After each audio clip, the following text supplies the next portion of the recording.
Mọ̀ṣúrù gbé kẹ̀kẹ́ ọmọ lọ́dún ọjọ́ ìbí ibo ló gbé kalẹ̀ sí látàárọ̀. What?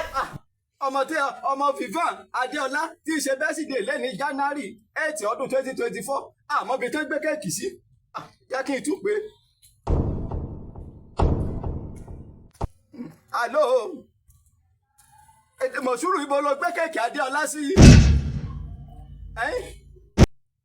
Ológbò ti jẹ kẹ́ẹ̀kì ọmọ yìí ti fi tẹ̀ ó ti fi kó bá mi.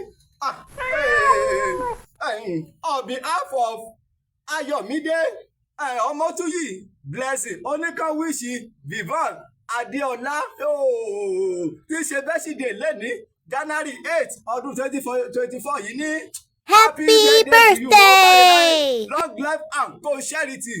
Ìgbà ọdún kan ni wàá ṣe 90 wàá ṣe 99 wàá ṣe 377 wàá ṣe 170. Oh God ọ̀nà àmàlà fún ni. Àló Mọ̀ṣúrù ṣèbí onídìí ni ológbò jẹ́ bẹ́ẹ̀. Ìwọ náà tún ti jẹ́ bẹ́ẹ̀. Ọmọ yìí ti bayé mi jẹ́. Sójà lọkọ arábìnrin yìí kì í bínú rárá. Tó bá fún yẹn ní one blow lẹ́rìkì onítàn yóò gbàgbé pé 32 sheet ni lẹ́yìn ṣe. Ọmọ yìí ti bayé mi jẹ́. Ibo ló yẹ kí n gbà lọ.